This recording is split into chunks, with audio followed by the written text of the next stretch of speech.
Shalom Bapak Ibu Saudara-saudaraku yang dikasihi Yesus Kristus. Selamat pagi. Selamat bertemu kembali dalam sapaan yang menjadi renungan buat kita hari ini. Hari ini hari Rabu tanggal 9 Februari 2022. Dan sama seperti biasa, sebelum kita memulai aktivitas kita, segala kegiatan kita dengan kesibukannya, mari kita dibimbing, dipimpin, diarahkan oleh firman Tuhan sehingga kita boleh hidup sesuai dengan kehendak Tuhan. Supaya jangan sampai kita jatuh ke dalam pencobaan, pikiran-pikiran yang jahat, apalagi dengan iri hati. Amin. Bapak Ibu Saudara-saudara, firman Tuhan yang menjadi renungan buat kita hari ini yaitu yang terambil dari Ulangan pasal yang kelima ayat yang ke-21. Tetapi sebelumnya marilah kita menyerahkan diri dan pikiran kita kepada Tuhan. Kasih karunia dan damai sejahtera dari Allah Bapa dan dari anaknya Tuhan Yesus Kristus itulah yang menyertai hati dan pikiranmu sekalian. Amin. Bapak Ibu Saudara-saudaraku, Ulangan pasal yang kelima ayat yang ke-21 dikatakan demikian. Jangan mengingini istri sesamamu, dan jangan menghasratkan rumahnya, atau ladangnya, atau hambanya laki-laki atau hambanya perempuan, atau lembunya atau keledainya, atau apapun yang dipunyai sesamamu. Demikianlah firman Tuhan. Bapak Ibu Saudara-saudaraku yang dikasihi Yesus Kristus, firman Tuhan buat kita hari ini adalah bagian daripada hukum Taurat Tuhan. Hukum yang memimpin, hukum yang membimbing, hukum yang mengarahkan mereka untuk melakukan apa yang dikehendaki Tuhan dalam kehidupan mereka. Supaya mereka boleh hidup dalam guidance-nya Tuhan, arahannya Tuhan. Tuhan mau saudara-saudara ketika mereka masuk ke dalam tanah warisan yang Tuhan sudah berikan kepada mereka, yaitu di tanah Kanaan, ya, Tuhan mau supaya mereka hidup dengan baik sesuai dengan apa yang diperintahkan Tuhan. Dan hari ini firman Tuhan ini diulangi lagi karena ini sudah menjadi kitab ulangan, ya. Bapak Ibu Saudara-saudara, firman Tuhan ini mengingatkan kita supaya jangan mau merampas, mengingini, menghasratkan apa yang ada di orang lain. Tapi hendaklah kita sebenarnya mencukupkan diri kita dari apa yang kita miliki. Itu yang mau dikehendaki Tuhan bagi kita saudara-saudara melalui hukum Tauratnya ini kepada kita. Artinya jangan sampai ada kerakusan, jangan sampai ada ketamakan. Saudara-saudara, kerakusan, ketamakan itu muncul karena iri hati yang ada dalam kehidupan banyak orang-orang di dunia ini, termasuk juga orang-orang yang percaya. Iri hati muncul dari diri orang yang tidak pernah merasa puas dengan apa yang ada padanya, dan juga tidak pernah merasa bersyukur dengan apa yang Tuhan berikan kepadanya, dengan apa yang dia miliki sekarang. Sehingga selalu muncul perasaan ingin menguasai apapun yang menjadi hak milik orang lain. Makanya saudara-saudara, hati-hati dengan iri hati ini. Ketika kita iri hati kepada orang lain, muncullah ketamakan dan keserakahan, sehingga kita ingin menguasai milik orang lain. Aristoteles, seorang filsuf, mendefinisikan iri hati sebagai rasa sakit yang disebabkan oleh nasib baik orang lain.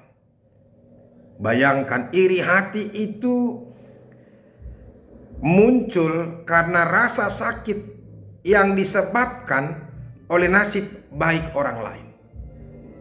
Artinya kita merasa sakit hati, kita merasa tersakiti ketika orang lain itu sukses, ketika nasib baik menaungi orang lain, ketika orang lain itu bahagia, bersuka cita, ketika dia boleh mendapatkan banyak hal. Kita sakit hati, kita kecewa. Artinya saudara-saudara, ini sudah menyangkut kejiwaan ini. Kalau ada orang yang iri hati, berarti dia juga sudah terganggu jiwanya. Bayangkan kalau ada orang naik pangkat, kalau ada orang bertambah hartanya, kalau ada orang maju usahanya, kalau ada keluarga yang bahagia, tapi dia merasa sakit hati, merasa ada rasa sakit yang begitu berat dalam hatinya, dalam hidupnya ketika melihat semuanya itu, berarti itu kan sudah mengganggu kejiwaan. Makanya sekali lagi saya mau katakan kepada kita, jangan sampai kita memiliki iri hati. Karena itu juga muncul karena rasa sakit melihat orang bahagia. Makanya ada istilah orang menangis ketika melihat orang bahagia, bahagia melihat orang menangis. Itu kan sudah orang gila namanya. Kita menangis melihat orang yang berbahagia, berpesta, bersukacita, mendapatkan berkat. Tapi justru kita bahagia, tertawa ketika orang lain menderita, ketika orang lain kecelakaan, ketika orang lain ekonominya hancur. Itu kan sudah gila namanya, sudah tidak benar. Nah, saudara-saudara, kenapa Tuhan melarang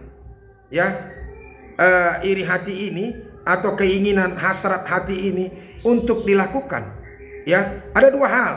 Yang pertama, keinginan itu berakar dari hawa nafsu.